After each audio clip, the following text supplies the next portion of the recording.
Good evening, ladies and gentlemen.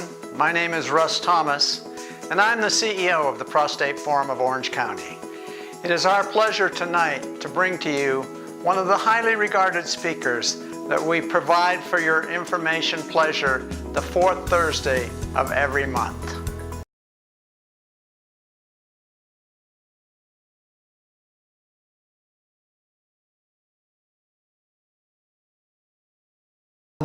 Tonight I will have the pleasure of introducing Dr. Mark Scholz. Dr. Scholz is the Medical Director of Prostate Oncologist Specialists in Marina del Rey. And he's the co-founder of the Prostate Cancer Research Institute in Los Angeles. If you could hold your questions until the presentation is finished, we will give you a chance to ask your questions after Dr. Scholz has finished his presentation. As we all know, prostate cancer is the second leading cause of cancer deaths in men in America.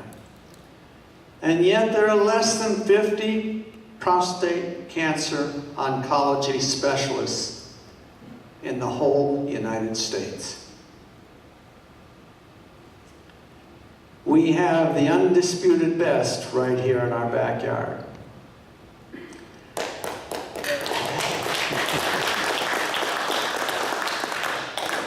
I think Dr. Scholz started that applause himself. I'm sure that many of you in the audience have visited how many people have visited Dr. Scholz's office? Wow, 80, 90% out there?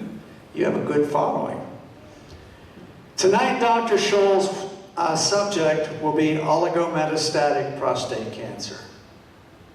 That's an awful big long word, but I'm sure he'll take the time to explain to you and break it down in simplistic terms of what it means. Dr. Scholz will describe how new breakthroughs, new treatments, and new ways to use treatments are revolutionizing how we treat advanced prostate cancer. He just completed his annual conference earlier this month with nearly 1,000 attendees. The conference has been in operation for approximately 20 years and brings the best doctors in the USA to LA for 3 days. And he's already working on next year's conference. Dr. Scholz completed his internal medicine at the University of Southern California Medical Center. Dr. Scholz's medical practice is exclusively focused on prostate cancer. Dr. Scholz is a strong advocate for patient empowerment. He is the co-author of the book Invasion of the Prostate Snatchers. If you want a copy of this book, we have it in our library. You can rent it for $10. If you return the book, we give you back your $10. If you don't return the book, oh well. He's soon to release a new book entitled The Key to Prostate Cancer. I happened to come into contact with a preview of it. I'm not going to tell you how I got it. But nonetheless, I can tell you this, it's going to be a good read. He's got 30 experts to come help him write this book. So it's going to be the kind of book that anybody that has anything to do with prostate cancer will want to read. Dr. Scholz has written and produced extensive educational material on the subject of prostate cancer in various medias, which include DVDs, blogs, newsletters, pamphlets, and in the tradition of Donald Trump, I'm sure he does a lot of Twitters also. He has participated and written way too many scientific papers to be mentioned here. He is frequently an invited guest at prostate cancer conferences and prostate cancer support groups throughout the world. He is an educational speaker on behalf of Dendreon, Amgen, and Sanifo Aventis. He has also been interviewed on several TV talk shows. I'm the CEO of the Prostate Forum of Orange County, and Dr. Scholz has been my doctor for over 10 years. Dr. Scholz.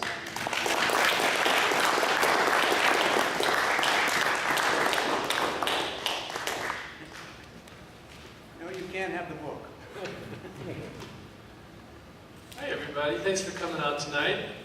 And I just extend my office hours a little longer and keep talking about prostate cancer, which I do pretty much 4 or 5 days a week. And so it's a very comfortable topic for me, obviously, since a lot of prostate cancer is about education and making decisions, empowering patients so that they can understand the implications of all the different things that are out there. One of the things, the new book that Russ mentioned, the Key to Prostate Cancer, will really be about helping patients locate their particular type of prostate cancer. And that's always, as we were driving out tonight, Alex and I, who runs the Prostate Cancer Research Institute, we were talking about how in the field of photography, she's learned that good composition involves having a focal point and then a nice panoramic big picture for that focal point to stay in contrast with. And how true that is for prostate cancer, that when we focus and try and get specific information to where an individual is, it still always remains relevant in terms of the bigger picture, to give you a context. And so as we go through tonight, I'll try and give you a little context. I didn't want to only talk about oligometastatic disease, which is sort of a semi-advanced type of prostate cancer. So I brought a few additional slides at the beginning of the talk. As we get to I think I have about 6 or 7 slides about some of the new recent breakthroughs in science. Most of medicine is based on science, some of it is art, and as the years have gone by, the science has gotten better and better. So there's always been a lot of controversy around prostate cancer, and a lot of it is based on the fact that the science wasn't very good for many years. The science is improving in many ways, and so as we define these different types of prostate cancer, and as we have good studies to show what works and what doesn't work, some of the controversy is going to start to go away and it's going to become more clear. And I'll show you some studies that recently, one was in the news recently. Let's see if that was my first slide. The news talked about an important study that was done over in England. And you've all heard all the controversy about surgery versus radiation versus monitoring. Does prostate cancer require treatment or not require treatment? Of course, you have to define your apples and your oranges so that you're not talking about advanced or early stage. But this is an incredibly visionary study that was started 20 years ago. It was first envisioned 20 years ago to try and answer once and for all, is surgery better than radiation? Is radiation better than surgery? Is it safe to watch the prostate cancer for a while? And the best way to answer a question like this is to find volunteers who are willing to be randomly allocated to one of these 3 different treatments based on a coin flip. Otherwise, you tend to group healthy patients in one type of treatment and you can't really compare them. So these are called randomized prospective trials. These are the gold standard of the research world. I'm going to show you the results of a few different randomized prospective trials that give you a fair comparison between these treatments, a new insight into this that we've never had before. So they broke the code on this because, as you can imagine, since prostate cancer is slow going, it takes a while for this data to mature. So let's say 10, 15 years ago, people volunteered to do surgery or radiation or simply watch their cancer based on a coin flip. But because prostate cancer is slow growing, you need at least 10 years to say, well, what's the difference? You need time for it to mature. And this is what this study had. Approximately, let's see if this is my, oops. Here's my pointer. Once I find where the pointer is, you're all in trouble. So they found in England 1,650 men that were willing to volunteer on the basis of a coin flip after they were diagnosed. These are men that were screened. So their average PSA was 4.8 when they were diagnosed. So this is 10, 15 years ago. Someone came through the door, his PSA is 4.8, they did a biopsy, he had prostate cancer. And then they grabbed him and said, we want you in our study, but you're not going to be able to pick your own treatment. You're going to have to undergo the treatment we specify after we pull the straws out. And I don't remember how many people they had to ask to get 1,650. I think it was like 25, 2,600. So they were pretty successful in talking people into this. First they had to convince them that we didn't really know. The answer is surgery better, radiation better. So 1,650 men, this is what makes this trial so incredible. Average age of 62, this is a typical time that if people undergo screening, that they might be diagnosed. And the type of people that were diagnosed, this is very typical. 3/4 grade 6, 1/5 grade 7, that's sort of an intermediate risk, and less, a very small percentage of high-grade disease. Didn't matter what their Gleason score was, they were invited to join the study and watch it. So there were some men in this study that had higher grade disease, but not very many. So, what happened? So one of the things they found, because a third of the men, about 550 of them, went on active surveillance. This was at a time they didn't have MRI imaging, so they were just given periodic biopsies. They didn't have any imaging. And over the next 10 years, half of the men had either decided to have treatment, or their PSA went up, or something, and they did have treatment. Half of the men, after 10 years, were still on active surveillance. A third, as I mentioned, got surgery, and a third got radiation. Mortality between all the groups, 10 years into the study, equivalent, 1%. If you look at the very few, these are relatively small numbers of people dying of prostate cancer, about half of these relatively few had Gleason 7 or 8.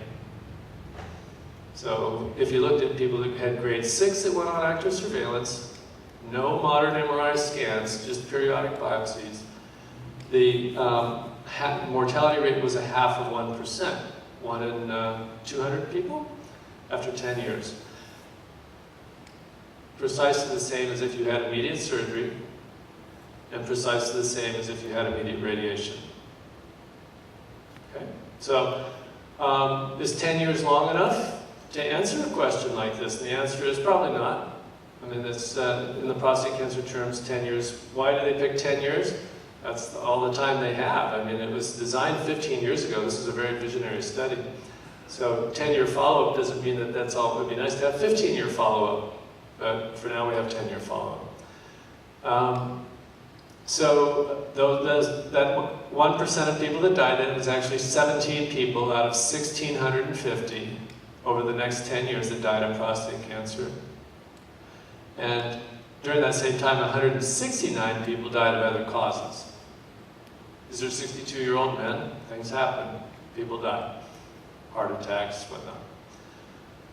Now, a prelude to what's going on at 10 years, you can see, well, long before someone ever dies of cancer, the cancer can spread into the bones usually.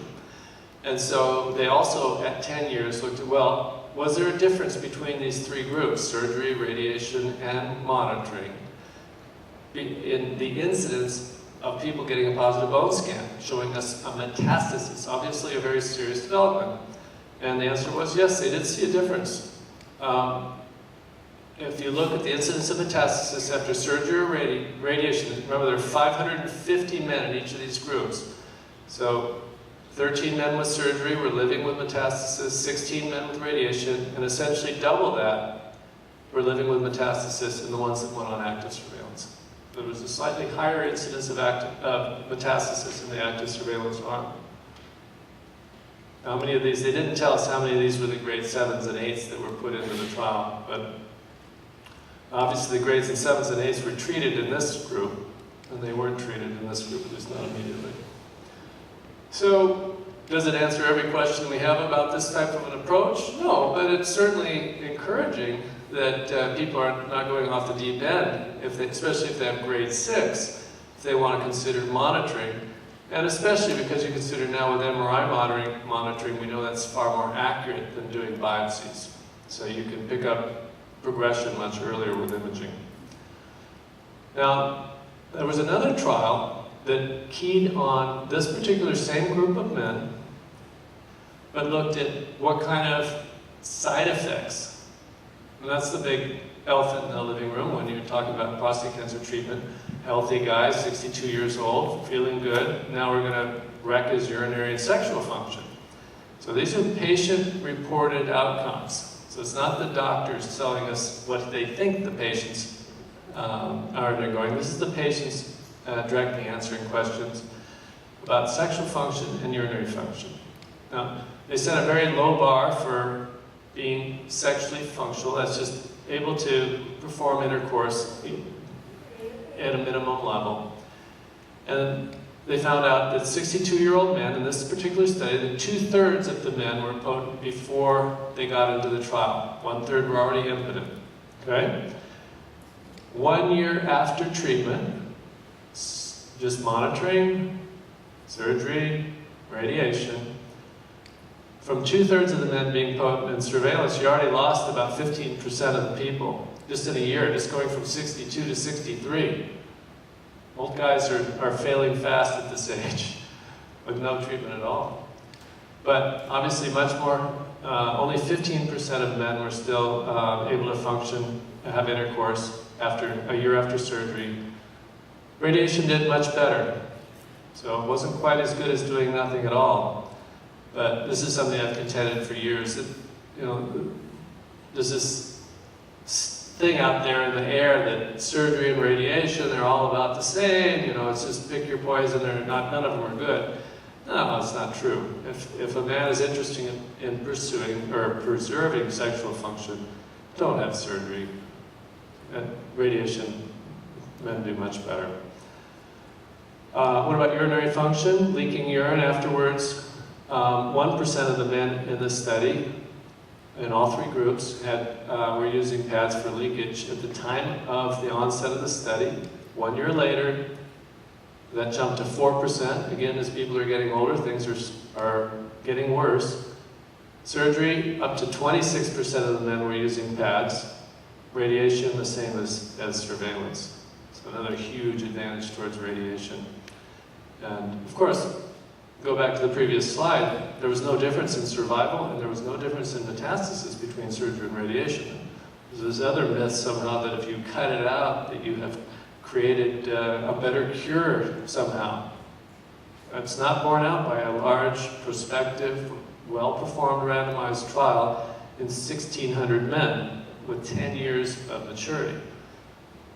So we're talking about facts now. We're not talking about opinions anymore. There's been a lot of opinions for the last 20 years.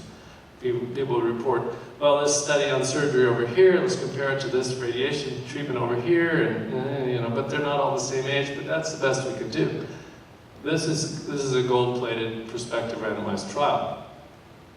Okay, so that just came out 2 weeks ago in the New England Journal of Medicine. That's what this New England Journal of Medicine, that's the most prestigious scientific journal out there, and creates the most reputable, believable science. Okay, so a couple more slides on this before we get to our oligometastatic.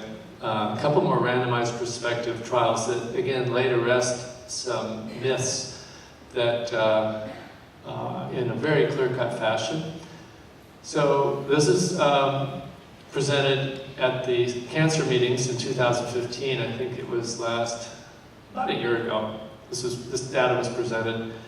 I can't remember the exact number of men in the trial. I think it was something like 600 or 700 men. A randomized prospective comparison. Because again, the men aren't allowed to pick their treatment. They flip a coin. If it's heads, you get a treatment with radiation, hormone therapy, and seed implant. Or if you got tails, you got radiation, hormone therapy, and no seed implant. So there's one variable. Do everything the same. Everyone gets some beam radiation. Everyone gets, I think, a year of hormone therapy. But half of the men are randomly allocated to having a radioactive seed implant boosted on top. And this, they have data going on almost 10 years now. And the question was, do you get better cure rates with a seed implant than by not using a seed implant? And there's logical reasons to think that you might get a better cure rate with seed implants. You can safely deliver a much higher dose of radiation with a seed implant than you can by any other method. You'd think that, being the case, people would just answer, well, if we're not sure, let's just do the seed implant. It's a bigger dose, we know more radiation works better. The problem, as you can all imagine, is that the reimbursement and payment for seed implants is drastically less than it is for beam radiation. We're talking like maybe 10% as much payment. So there's no financial incentive to do seed implants. In fact, they get in the way of getting paid for the real stuff, which is the beam stuff. Medicare pays for one course of beam radiation about $28,000. So the cost of that to the radiation doctor, since he already has his infrastructure, is the cost of the electricity to turn the machine on. So every extra patient he puts through his IMRT machine, he makes an extra $27,950. Right? It's quite an incentive to do IMRT. What do those seed implants say? Yeah, we used to do those. Those are, why would it? Well, anyway, when you test it out, and if seed implants were, hey, just as good or similar to the beam radiation in terms of cure rates, I don't think I don't let the doctor, I like it when doctors make money personally. That's, I'm fine with that. But I don't know that I'm fine with it if there's a better way to do it. And so what this study shows, as you've probably seen, is when they compared the cure rates, PSA control means that after going on treatment, their PSAs drop down under 1 and they stay there. That's the disease is controlled.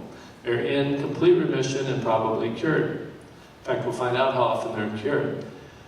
So at 5 years after the treatment, 12 months of hormone therapy plus IMRT, 84% of these intermediate and high-risk patients, these are guys with Gleason 7 and above, no Gleason 6s in this group. These are people that shouldn't be watched. These are the real cancers that need to be cured. 5-year control rate, 84%, well, not bad. 15% relapse rate at 5 years. IMRT people shouldn't be too ashamed of that. Maybe they earned their $28,000, okay? The problem is that when they did a seed implant boost, the cure rate jumped up to 19 out of 20 guys was cured instead of 6 out of 7 guys. Wow. Gets even more amazing. At 9 years, the people that got the seeds, there was only 2% more that relapsed in the next 4 years. In other words, not only were they cured at 5 years, they stayed cured. And there was practically 0 relapses after 5 years. But what happened to the guys that got the beam radiation alone, the one that they loved so much?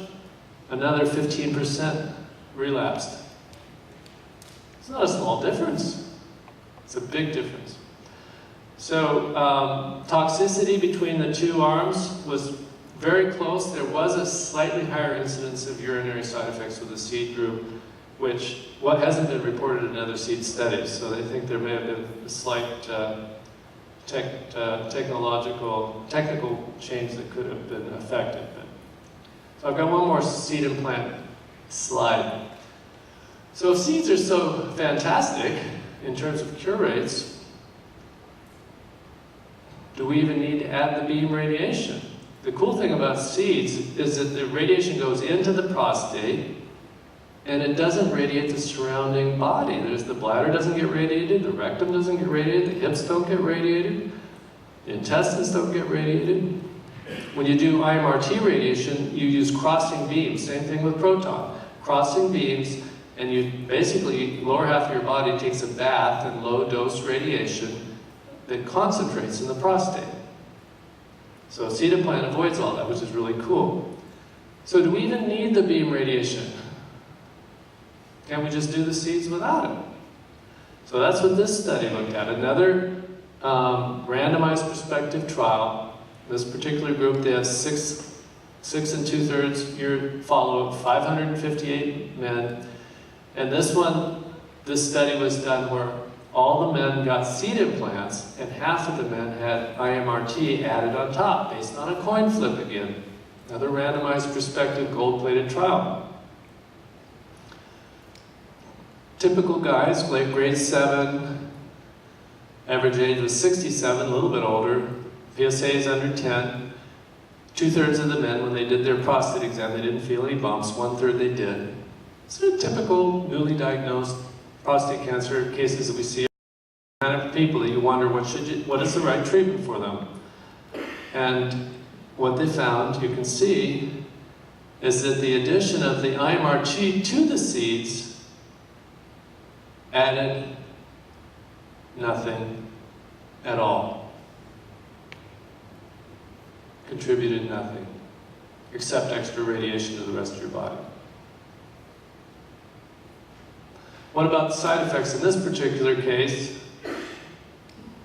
There's grade 1 through 4, so grades 3 or 4 are the ones you worry about, the long-lasting problem, late toxicities. And you get that with radiation. We haven't talked about that too much, but dramatically less side effects when you just did the seeds and skipped the beam radiation. This is pretty amazing. Not surprising. Not surprising, but it sure goes counter to what's going on out there where they say, well, everyone needs IMRT. If you really want a seed implant, I'll find someone to do that too. But everyone needs IMRT. And this would suggest that everyone needs a seed implant and practically no one needs IMRT. Okay. It's important data, right? Pretty amazing stuff. This is not opinion anymore. These are head-to-head comparisons, blinded, randomized people. Okay. This is, I think, my last one, then we'll get to the oligomet stuff. This is interesting because I threw it up here because immune therapy is just exploding in the rest of the oncology world. And has everyone in the room heard of Taxotere? Anyone hasn't heard of Taxotere? One gentleman here, one back here, a few, okay. So chemotherapy is Taxotere. Chemotherapy is an injectable medicine to kill cancer cells. And in the field of prostate cancer, we really only have one. It's called Taxotere.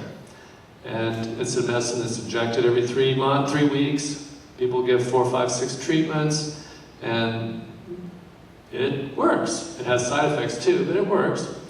And so it's also a very popular medicine in lung cancer. And the reason I throw up a lung cancer slide is, again, this is a randomized prospective trial, because I think this is a harbinger of what we're going to be seeing in prostate cancer in the future. And in this particular trial, of course, they're treating lung cancer. Let's all be thankful that we don't have lung cancer. Prostate is, because look at this, 18-month survival rates. That's how many people with lung cancer live a year and a half. Oh, wow. 1 out of 4. Here, oh wow, they did much better. So 4 out of 10. That's good news. 4 out of 10 survived 18 months. This is why people hate the word cancer. They think of things like lung cancer, pancreas cancer, bone cancer, horrid, horrid diseases that are incredibly deadly. But the proof of principle here is that this is a really good drug. It does prolong life. But a single agent of this new immune medicine called Opdivo practically, not quite, but almost doubled the survival rates. Far less toxic than Taxotere. It doesn't mean you can't use Taxotere too, of course. But so there's some things that turn the immune system on now that we've never had before. A whole new category of treatments. They're the real deal. And they're coming in prostate cancer as well. So when you can move the needle on lung cancer, moving the needle on prostate cancer is going to be a lot easier. It's a much easier disease to treat, thank God. I did have one other one. Okay, completely off the cancer subject, but the average age of a prostate cancer patient is about 65, 70, 75. Does everyone in the room know what shingles is? Does anyone not know what shingles is? Raise your hand. Okay, it's a serious return of chickenpox, painful rash that can cause discomfort for a month or two, and then hopefully goes away. But it turns out 10% of people that get shingles, the painful problem never goes away. Stays there for the rest of your life. And that's disastrous. It's called postherpetic neuralgia. And so that no one ever wants shingles, but the main concern, because you can get through a month of pain, is to not end up with that, be that 1 out of 10 people that gets lifelong pain as a result of it. So there is a vaccine for it, and this was also published in the New England Journal of Medicine just recently, last month or something. Randomized prospective trial, and they just, after they vaccinated half of these people didn't know who was vaccinated and who wasn't vaccinated. This is a randomized prospective, double-blind, placebo-controlled trial. So half were vaccinated, half were not, with a shingles vaccine.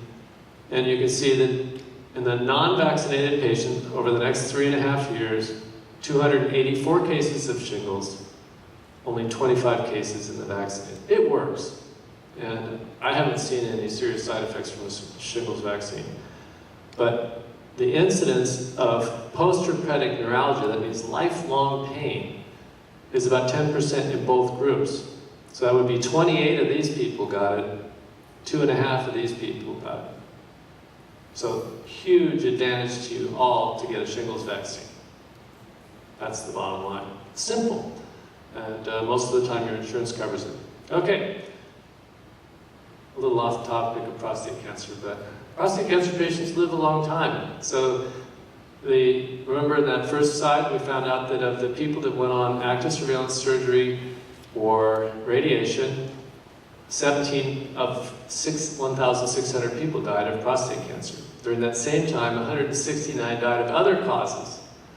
So it's actually, when you're a prostate cancer patient, oftentimes your other health issues are more important than the prostate cancer is. So what is oligometastatic prostate cancer? We all understand probably what metastatic prostate cancer. This is a bone scan, and you can see these little shadows of cancer revealed on the scan. These are the ribs, you see the little spots. This is called metastatic prostate cancer. Most people with prostate cancer never get metastases. So it's a real milestone. People cross over from not having metastases to having metastatic disease. It's almost like a different disease, different situation. But as you can imagine, there's all different stages and types, so it is possible to have one single metastasis. This is a PET scan. You can see a side view of the spine. This patient has a single metastasis. This is a cross-section of that. If you just drew a line right through there, that spot, it would look like this. Single metastasis in the vertebra. One metastasis.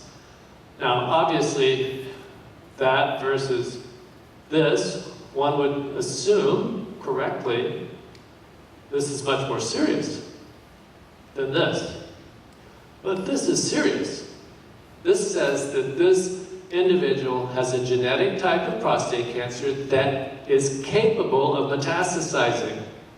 And usually, and what we'll find out is not always, but usually, there's other microscopic specks that have already spread that aren't being detected by the scan. So with time, they will grow and appear. 10, 20 years, 30 years ago, it was believed that all you had to have was one metastasis and you were guaranteed to have microscopic disease everywhere. And that was partly due probably to the fact that the scans that we had back then were so bad they had advanced disease. It's partly due to the fact that it is often true, but we have discovered that it is not universally true. If you take a situation like this, perhaps 10, 15, 20% of these people, that actually is the only metastasis. Or, if there's microscopic disease, it's so limited that if you administer a potent anti-cancer agent like hormone treatment or Taxotere, you can sterilize the microscopic specks and cure them. Okay? So the idea of oligo in Greek means few. And the rough threshold, they talk, well, what's few metastases? And the number they throw out is 5.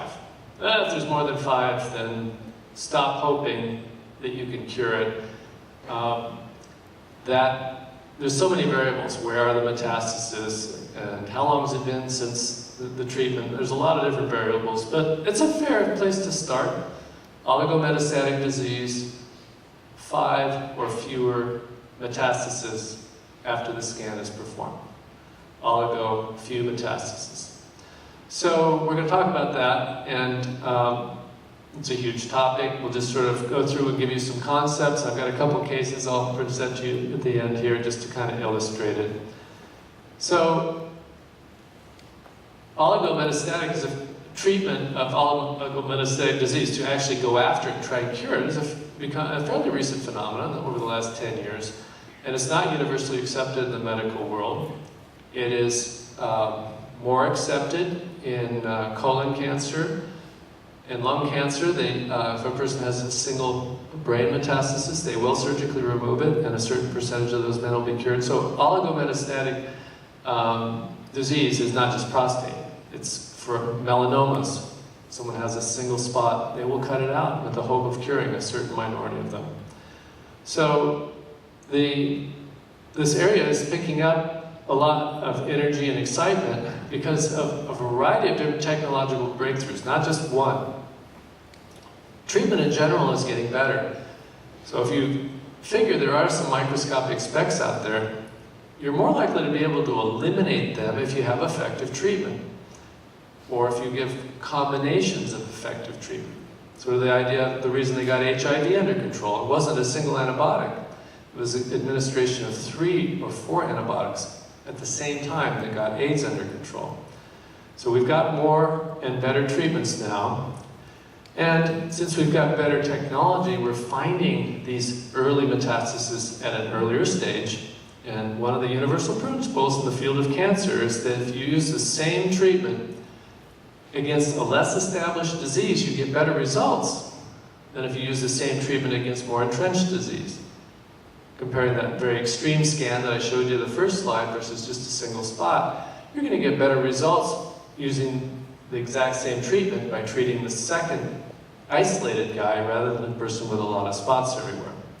So what are some of these new tools? And I don't mean this to be exhaustive, but the scans we talked about, studies are showing that Taxotere chemotherapy at an earlier stage makes quite a difference, and I'll show you a study to that effect. They have improved hormones, and I'll show you a single study about that. And I think the biggest thing is, in the old days, we were quite frightened to be chasing spots of cancer around with radiation, because radiation was so scary and toxic and bad. And that has radically changed.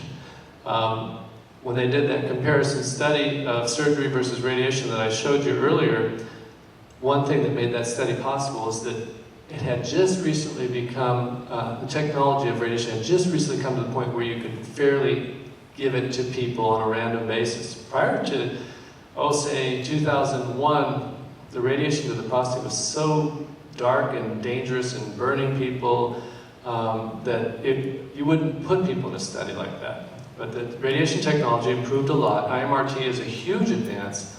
It may not cure people quite as well as seeds, but it's a huge advance in reducing side effects. And I'm going to show you some slides to elaborate that.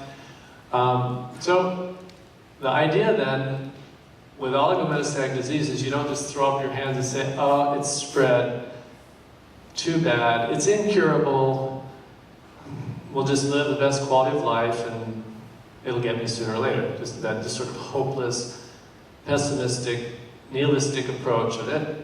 it's spread, it's over. So oligometastatic treatment philosophy is that you go after all the known sites of disease to eradicate them. Sometimes surgery, but almost always radiation. Radiation is almost easier and equally effective. And at the same time, you administer systemic treatment. Systemic means circulates through the blood, lymph nodes, bones, all through the body, with the potential of eliminating and killing microscopic specks that may be present. So it's sort of a 1-2 punch. You deliver the radiation to the known sites of disease, and then you administer a slurry of medicines to try and get rid of any potential microscopic specks. So there's, this may not show very well, but you can easily see the outline of the body. This is another one of these new C11 acetate PET scans, and Alex, you said that there's some brochures in the back for our facility. Dr. Almeida, Fabio Almeida, I believe took this picture. I think that comes from his clinic. And so this is part of the revolutionary development, that instead of having to wait until a PSA is up to 10, 15, 20, 30, 40 to find something on a scan, as we'll show you, you can find spots with PSAs in the 1 to 2 range. And in this particular case, what it's illustrating is 3 little hot spots that don't show very well, but at least you have arrows to help you, which are small lymph nodes that have cancer. So this now gives us a target for us, and now with the ability to radiate these spots, we can potentially sterilize them. And this is some data that was generated by Dr. Almeida. It just points out a couple of things. So they're looking at that same type of scan, how high the PSA was when the scan was done. And you can find cancer in 3/4 of people if the PSA is above 0.4. You can't imagine how revolutionary that is I mean, we usually had to wait until scans, PSAs were in the 10 to 30 range. But if you let the PSA rise above 1, 92% of the time they could find out where the cancer is coming from. Wow, what a shift, what a paradigm shift for us cancer doctors. They also found that since this is measuring the metabolic activity of the cancer cells, that if the PSA was going up more quickly, signaling faster, more avid metabolic activity of the cancer, the doubling time was very brisk. You were more likely to find the cancer even if the PSA was under 1. So very fast doubling times, very easy to detect where the cancer is, even when the PSA is under 1. So the places they found is typical where the prostate used to be, the lymph nodes that I just showed you in the previous scan, or somewhere else, such as the bone or the lung. The exciting thing is that those PET scans, they don't have insurance coverage, they're expensive, but there's all kinds of technology coming down the pike quickly. This particular scan, instead of measuring fat metabolism, the way the C11 acetate PET that I just showed you works, this one works with amino acid metabolism. It was FDA approved like 3 or 4 weeks, 6 weeks ago, some very, very recently. So we're going to see this FACBC F18 scan, PET scan. We don't know if it's going to perform equally well as the one I just showed you, but it quite possibly will. And it will be covered by insurance. And another thing coming along is called the gallium-68 PSMA scan, which I'm not sure how close that is. So we're going to have other ways to detect these things, and once we get this information, we need to know what to do with it. Most of you are probably aware we've had a PET scan for bone scans out now for 2-3 years. It's covered by Medicare. Generally, the private insurances don't, sadly. This is the same person looking for cancer with the existing technetium technology as this person looking for prostate cancer with the latest technology. It doesn't take an expert to tell the difference between sensitivity of these new PET scans, their capacity to find where the cancer really is. So this, we consider this standard scanning. We don't, whenever possible, we don't use this, but because of the insurance and financial situation, sometimes this is all that people can get, sadly. Okay, so better scans are the reason we're having a talk on oligometastatic disease. We're finding little tiny spots when we have a potential to cure them. We also have better treatments. How many of you have heard of, or haven't heard of Xtandi? Anyone in the room that has not heard of Xtandi? Okay, a few. How about its competitor here, Casodex? How many in the room have not heard of Casodex? Show me your hands. Okay, a few people. These are both pills that work to kill prostate cancer by blocking testosterone. Prostate cancer needs testosterone the way we need oxygen.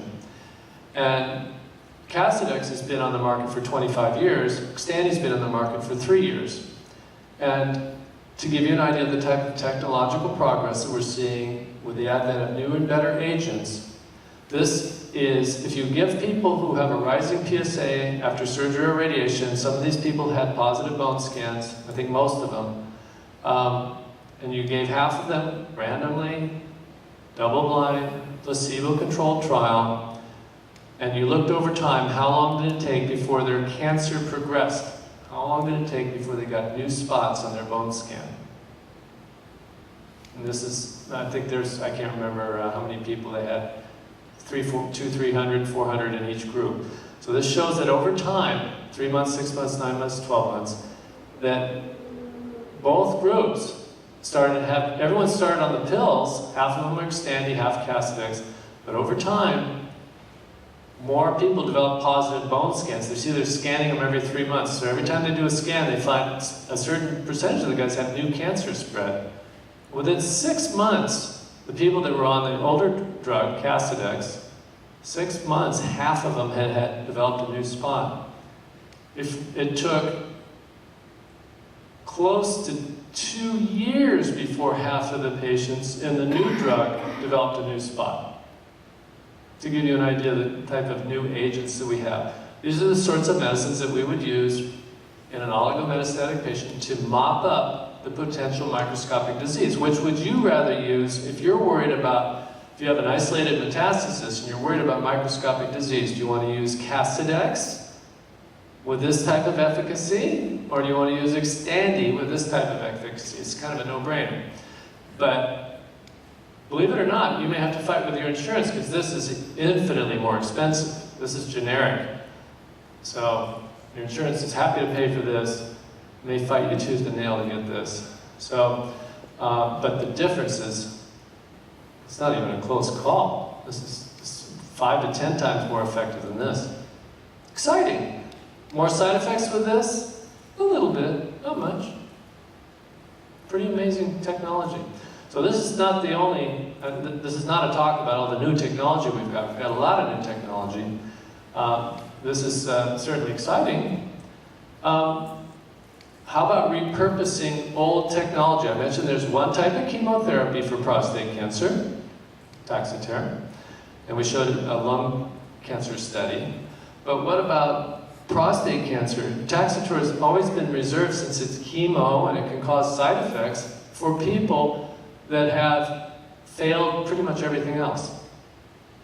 Makes sense. I mean, sort of a last-ditch effort, put on, get the chemo out, save some lives. For years, we've argued that if it works, if it's the best thing against really advanced, stubborn cancer, why wouldn't it work really good against microscopic cancer? And we didn't come up with this idea originally. I mean, there were brilliant people that thought of this for breast cancer and lung cancer 30, 40 years ago. All we did is say, hey, we read the breast cancer literature and we're not brain dead. This is effective to control advanced metastatic disease. It's probably going to be effective against microscopic disease. So why are we giving our oligometastatic patients Taxotere? Well, we weren't the only people thinking of this. In another randomized prospective trial, they administered these medicines, the Taxotere medicine, to people with metastatic disease. When they were diagnosed, these were people that were diagnosed with already metastatic disease, and half of them were randomly allocated to hormone therapy alone, Lupron, the standard approach. Usually you give Lupron when it ran out, then you give the Taxotere. But in this case, half of the men, based on a coin flip, got Taxotere right up front. And on an average, lived 1.5 years longer than the people that took the Lupron, waited for it to putz out, and then started the Taxotere. They all got Taxotere. It was the timing that was different. You're giving the Taxotere against a less entrenched foe, and you live longer. That's a repurposing of an older agent. And it does have, these are the typical side effects of Taxotere. They're manageable. You don't do it unless someone actually needs it, of course, but if they need it, it's not that bad. Okay, so I think we got 1 or 2 more slides, and then I'm going to present a couple cases, and we'll call it a night and take questions. I think the biggest advance in this treatment of oligometastatic disease is the capacity to give modern radiation safely. I dissed the IMRT as compared to a seed implant for treating the prostate in the early, but I am absolutely amazed at what IMRT can do to go outside the prostate and treat a spot of, say, lymph node in the center of someone's body.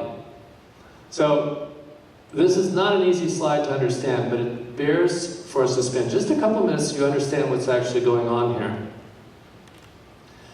So this is a cross-section. These are the hip bones. This is the belly button up here.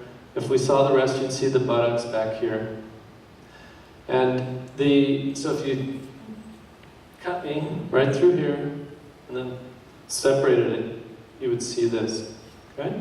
So this is where a lot of the lymph nodes are for people that have spread from their prostate cancer. And with the scans that you saw previously, we can find where those cancerous lymph nodes are now. Can we treat them without damaging the surrounding structures? With computerized targeting, the IMRT doctors can give a full dose of radiation to that yellow space and give practically zero radiation to this space here, here, here, here, here. They can create a fire in a little tiny spot and nothing out here. And they can do it consistently and accurately with millimeter targeting ability now. Wow. So if you have a lymph node, you know it's cancerous, you know you have the technology to treat it, you know the doctor won't hurt you with the radiation, you know it's covered by insurance. Now why aren't we treating it? Oh, I haven't heard about that, or I don't know a doctor who does that, or there's old studies that suggest that it might be dangerous. Well, the old studies, they just radiated the whole body. And they're treating this like it's the same as just, well, let's just stand in front of the machine and take a bath in radiation. Yeah, that might be toxic, okay? You guys all understand the difference now. This is completely different than what we've had before. They can sterilize these lymph nodes. So that's why oligometastatic treatment, this is, I think, the main reason, IMRT, where they can go in, find these spots and treat practically any spot in your body now safely. Amazing stuff. Okay, so a couple cases. This is a gentleman came to see me. It's hard to believe I was practicing that long ago. Was that 20 years ago? I'm only 35 years old. His PSA was high. We did a scan, old-fashioned bone scan, and he had an obvious metastasis in his bone, in his pelvis. And we biopsied it. It was cancer, prostate cancer. High grade, Gleason 9. So back then we didn't even have Taxotere. The best available agents for prostate cancer were adriamycin velbad, but we believed in this concept of treating microscopic disease. So we referred him to a radiation doctor. You can't believe the argument I had with this. I still know this radiation doctor. It's just that I had to argue him into doing the radiation. He said, you can treat the bone. I know you can't treat the lymph nodes safely, but with your technology, you can treat the bone. Yeah, I know, but no one does it. That's not right. We shouldn't do it. Just, are you going to hurt him? No, I'm not going to hurt him. Is it covered by insurance? Would you please just do it? And so he did. He's a believer now. And so he not only treated the hip bone, the pelvic area, but the prostate.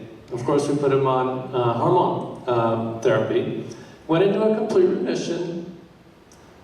His testosterone never recovered after his Lupron shots, so we were really bold and we gave him some testosterone in 2002, so that was 8 years later.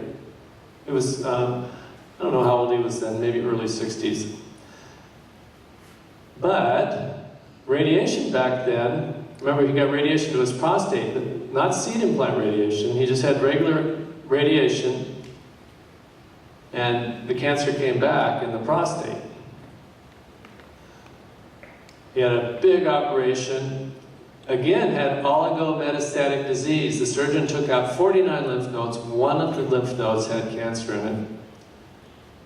By then we were giving Taxotere, that was 13 years ago. And we gave him Taxotere, we put him back on the Lupron. No more testosterone. In 2016, he still has a 0 PSA. So this is a man that had proven bone metastases 20 years ago, treated aggressively. Now, one of the interesting things you say, well, maybe he would have done well with no treatment at all. That's true, it's possible, maybe he would have. That's not what you would typically expect, right? So, here's another case. This gentleman had operation to remove his prostate long before I knew him. I don't even know what his PSA was. 8 years later, he started to relapse. So the doctor radiated his, where his prostate used to be, and he went down for a little while. 5 years after that, his PSA came back with a vengeance, with a 4-month doubling time, quickly jumping up. He had the standard scans, couldn't find anything. Remember I said with old-time technology, we couldn't find cancers with a PSA of 6. But he went over to Europe and got a special lymph node scan called Casodex, not available here in the United States. And they mapped out some lymph nodes right next to his aorta, up here in the upper abdomen. And this is a picture of, you can see the spine, the pelvis, and these green spots were the cancerous lymph nodes. So same doctor, same radiation doctor, I've been working with this guy for 20 years, was a little more gung-ho, and so he designed radiation, now we have IMRT, that he sculpted. The area of red is the radiation field that he sculpted around those known lymph nodes. I'll tell you who it is, Dr. Chris Rose in Beverly Hills. Obviously forward-thinking and an excellent doctor. So this is a side cross-section. So look at the same, the lymph nodes coming up like a chain, so we're just cutting straight across here at one level. So this is, they follow up that way. So, and here again you can see how they're able to design a radiation field. Looks like the map of Los Angeles or something here. Political map, right? So all this is radiated. This is not, this is not, this is not. And so he's been off Lupron now for what? 7 years. Normal testosterone.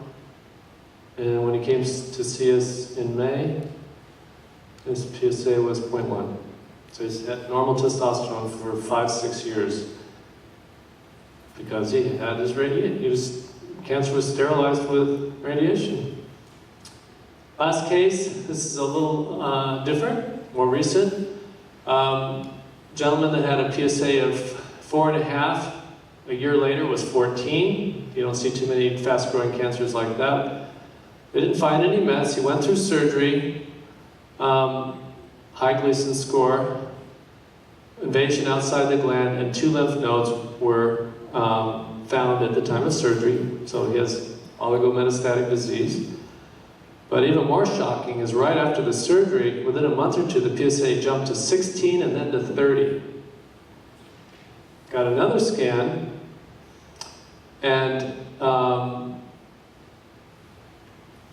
this scan, I think it might have been just a regular bone scan, showed a new metastasis that had popped up within months in the pelvic region.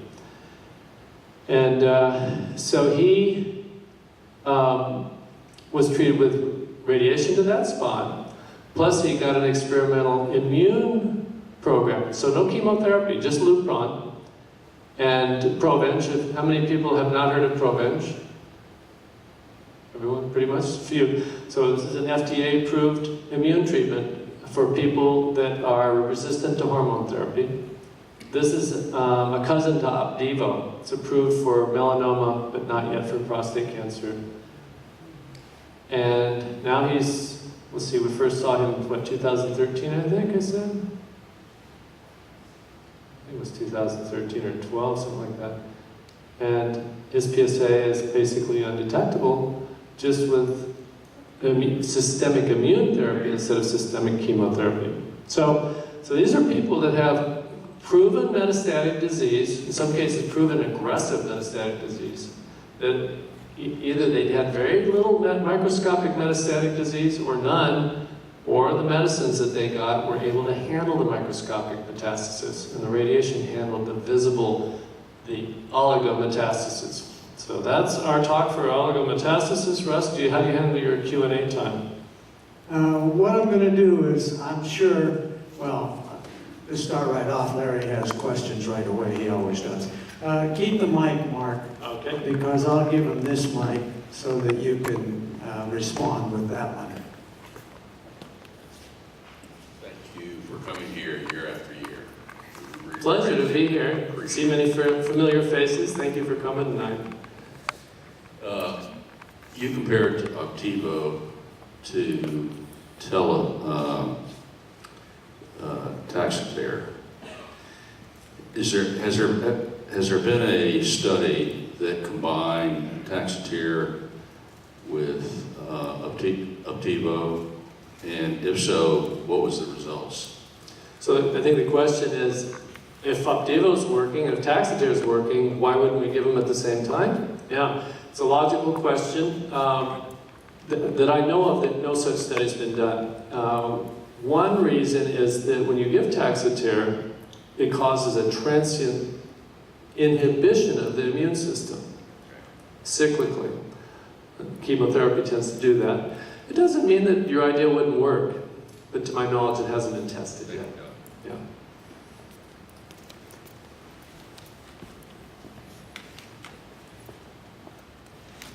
I have two questions. It may just be in the way you explained it, but when you were comparing IMRT with seed implant, the IMRT you explained is a cross being dangerous, but in the oligometastatic, targeting a bone met or lymph node, safe, not dangerous. Well, IMRT to the prostate is not. Is it just that it's larger? It's not unduly dangerous, honestly. It just doesn't seem to be required because we are able to put seed implants. To my knowledge, no one's really developed a methodology for putting seed implants yet into lymph nodes. So when you compare IMRT and seeds for the prostate, it appears that the seeds just result in better cure rates. That's probably the best argument. It's not that IMRT doesn't have value, it does. So it's a comparative thing. It's not like one's bad, one's good. It's like one's good and one seems to be better. But you're still exposing the body to low doses of radiation. Absolutely. But we take that risk because we say, well, if there's some danger to that radiation exposure, it's much, much smaller than the danger from the untreated cancer. Yeah. That makes sense. And is there a rationale for drugs like Xtandi being available only to hormone-refractory prostate cancer and not hormone-dependent prostate cancer? Why Cost. Cost. So they're very expensive, and this is a game that goes on between the pharmaceutical industry, two very powerful industries, the insurance industry and the pharmaceutical industry. So when people get a patent and basically a monopoly, they're able to force the insurance companies to pay almost anything they ask. And so the insurance companies bounce back by saying, well, okay, we'll do that, we're obligated, but show us a study that it works at every single step of the way. You've only showed us a study for advanced disease. Now prove to us that it works in early stage disease. Yeah, it sounds logical. Logical ain't good enough. Not at $7,000 a month for this pill. Prove it. And it's basically a warfare between the pharmaceutical industry and the insurance industry. Yeah. So, Dr. Scholz, if a person has oligometastatic cancer, as well as the prostate with the index tumor in the prostate, never been treated, All right. does it make sense to treat? Yes. And in fact, that first case I showed you, that's exactly what we did. So we treated the man who had a metastatic lesion on his hip, and we treated the prostate. You treated. Okay, so you Oh. treat the prostate as well. We did in that case. Every one of these oligometastatic patients is sort of like a custom case. Okay, I shared some broad principles and ideas. So I wouldn't say it's a universal thing that you would treat the prostate, but it's certainly under consideration, and in certain cases we do. Okay. Yeah.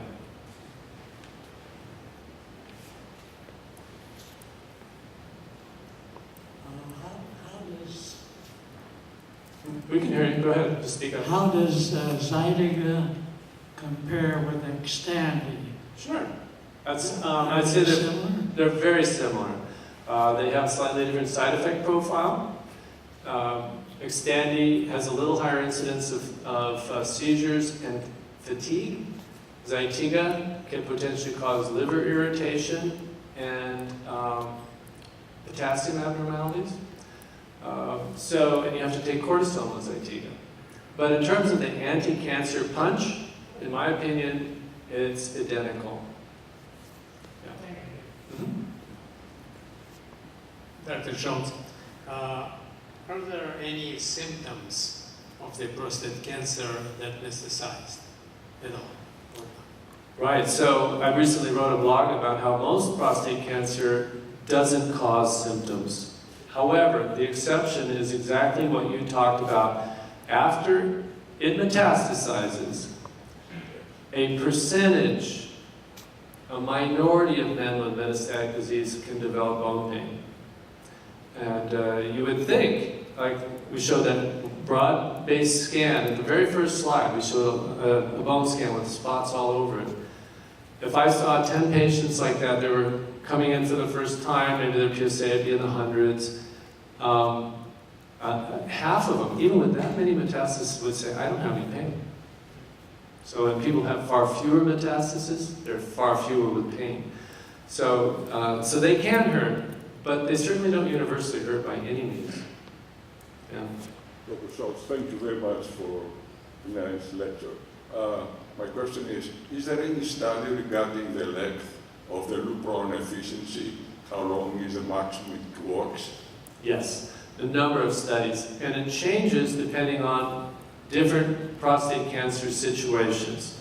For example, if someone is trying to cure themselves and they're going to have a seed implant, and you want to add hormone therapy to it, it appears that you squeeze the maximum juice out of the orange after about a year to a year and a half. And after that, you're just biding time. You're not buying any additional cure rate. So about a year and a half is you're getting maximum value if you're trying to cure somebody with radiation or something of that nature. If you look at how long will hormone therapy control if a person has the cancer come back after a seed implant and the PSA is going up, and you put them on Lupron therapy, the average time that the Lupron will control the PSA, and I'm talking about survival, just control the PSA, keep it low, is 10 years. 10 years is the average control period, so it can range from 2 or 3 years to 25 years or longer, but the average is 10. Yeah. Hi, Dr. Scholz. How do you determine if there's a spot or a shadow on the bone, if it is metastasized cancer or something else? Great question, because you can have positive scans if someone kicked you in the shin real hard. And so our usual process is to, if a scan, PET scan or something like this shows up and we have uncertainty, sometimes it's a pattern. If you see a number of spots, at a certain point you say, and the PSA is elevated, walks like a duck, quacks like a duck, it's cancer. But if you have just say 1 or 2 spots, and you're wondering, PSA is relatively low, is this prostate cancer, our usual first step is to get an MRI, magnetic resonance imaging, that has certain characteristics of cancer. And then if you're in a have-to-know situation where you say, this just doesn't fit, and we wouldn't expect a metastatic spot here, MRI is ambiguous. They have the technology with CT scans now where they can poke a needle right on the spot, remove some cells, and confirm unequivocally that it is cancerous if necessary. We don't have to do that very often, but it can be done if it's necessary. Okay, got it. Just a question on the use of the Zytiga and Xtandi. Have you seen any results from the Alliance study where they combine both those two with Lupron? I haven't, but that's certainly another very logical question, saying if they're both reasonably non-toxic and they're both effective and they both work by different mechanisms, wouldn't it be prudent to give them at the same time? And such studies have been performed, small pilot studies and whatnot. I can tell you of some patients that seem to have had rather remarkable responses to the combination. So it's an exciting idea.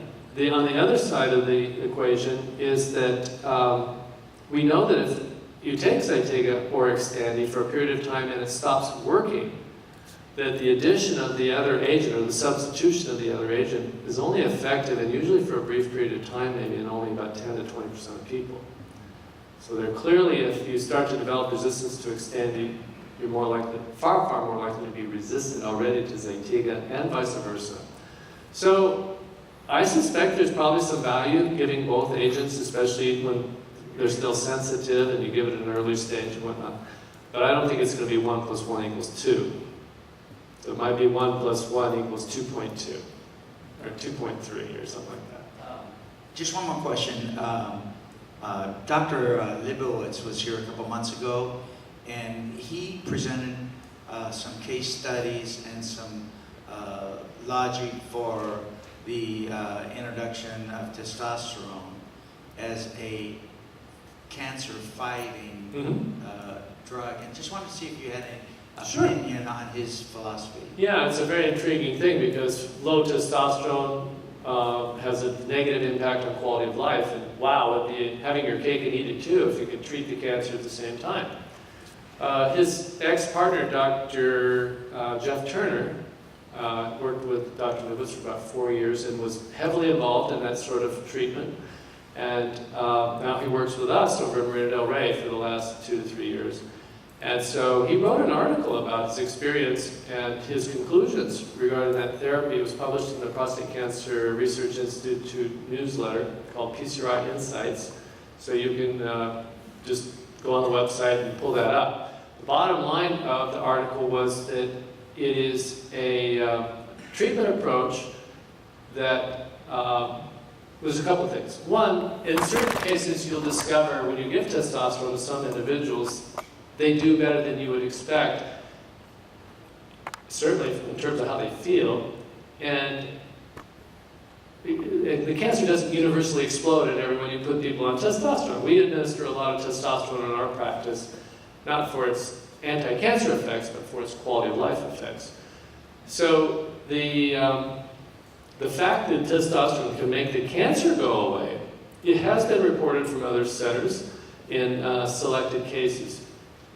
I can't remember the exact statistics that Dr. Turner quoted in his article, but I think it's maybe 10 to 15% of men had a potential upside by taking testosterone for their cancer, not just for their quality of life. But it is a dangerous issue in people that have high-grade cancers that aren't otherwise controlled. Because you do have, there's no doubt, and it's also been reported that it can accelerate the cancer. So it's walking on thin ice. But with a very skillful doctor who monitors his patients very closely, and I think it can be done.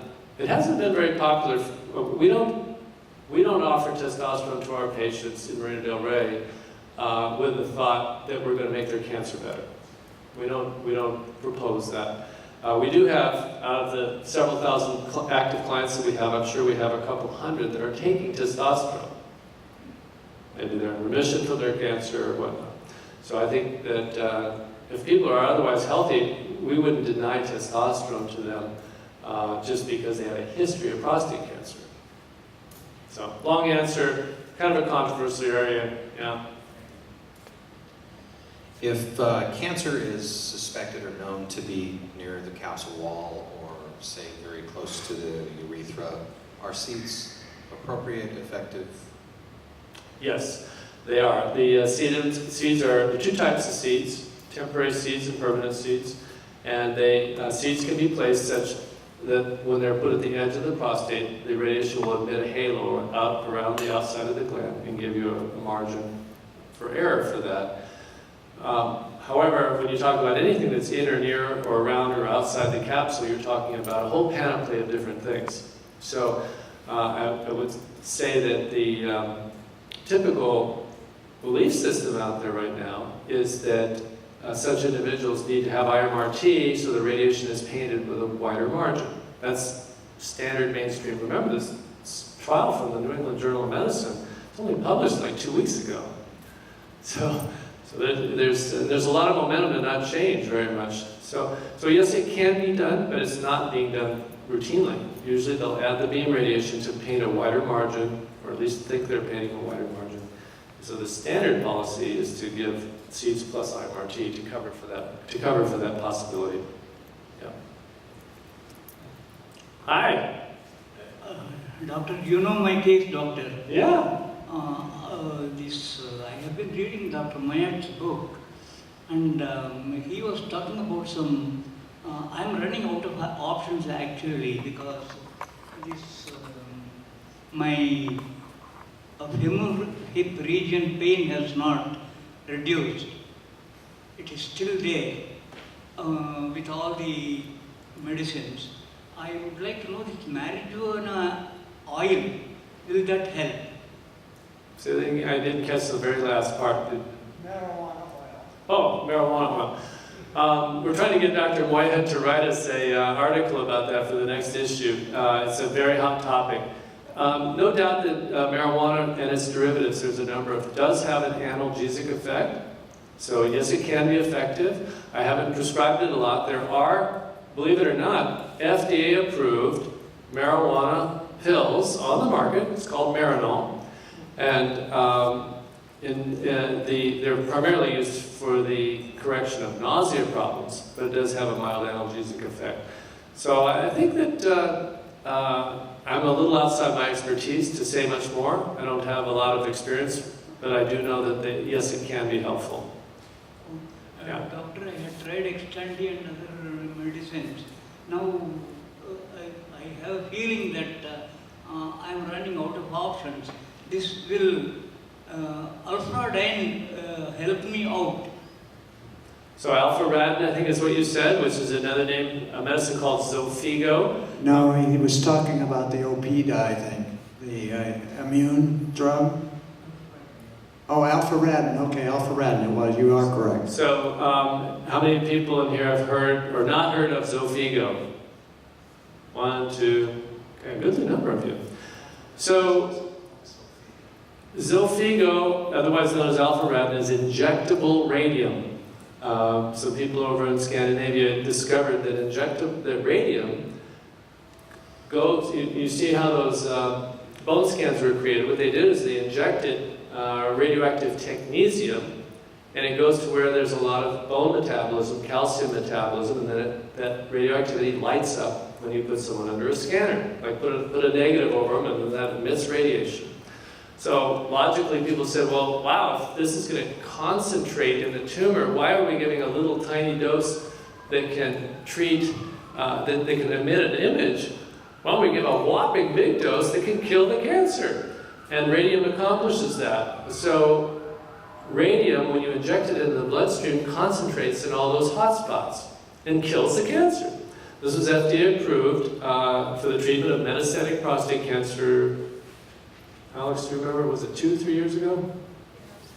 2-3 years ago. It's an injection given once a month. And relatively minor side effects. Some people get a little bit of nausea, a little bit of diarrhea sometimes.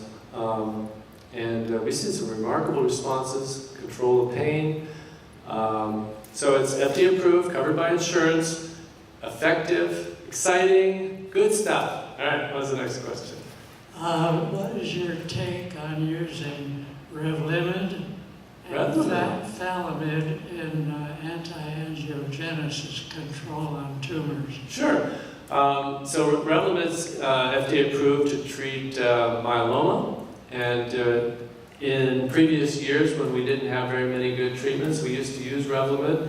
It has some modest anti-cancer efficacy, but we haven't been using Revlimid now for a number of years. It's not particularly effective, it's somewhat expensive, and we've got better agents.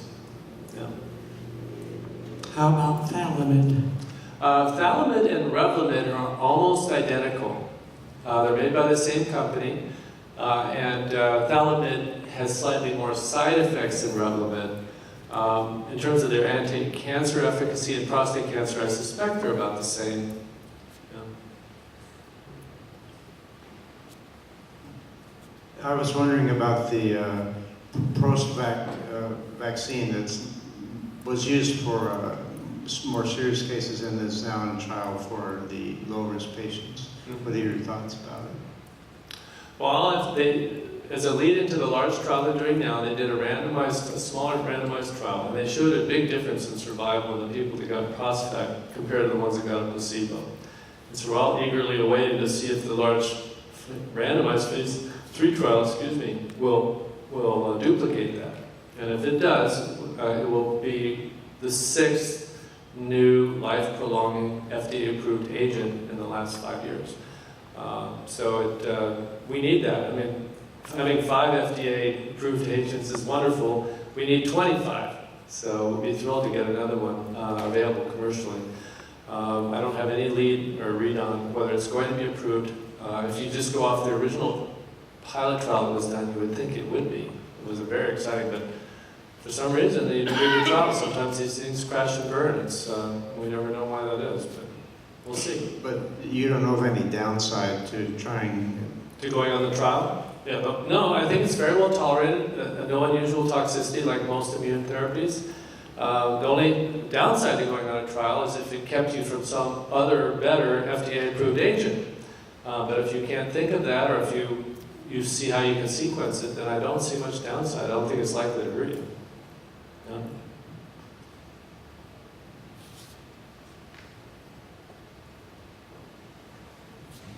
Thank you. Again, excellent presentation tonight. More than we can absorb, but glad to have it available. My particular case, I'm say 77, and way back when, 1995, I had a massive prostate, about 130 grams. I cut out about half of it just with TERP. To my knowledge, no real PSA problems. My PSA since then has been bouncing around between about 2-ish and 4-ish. Just recently, which I haven't had a chance to confirm, it went up to 6.7. Given that circumstances, given a large prostate, given my age, should I jump on it quicker or just do some watchful waiting to what point in time? You think you're jumping on a needle 12 times? Is that what you're talking about? I have no idea.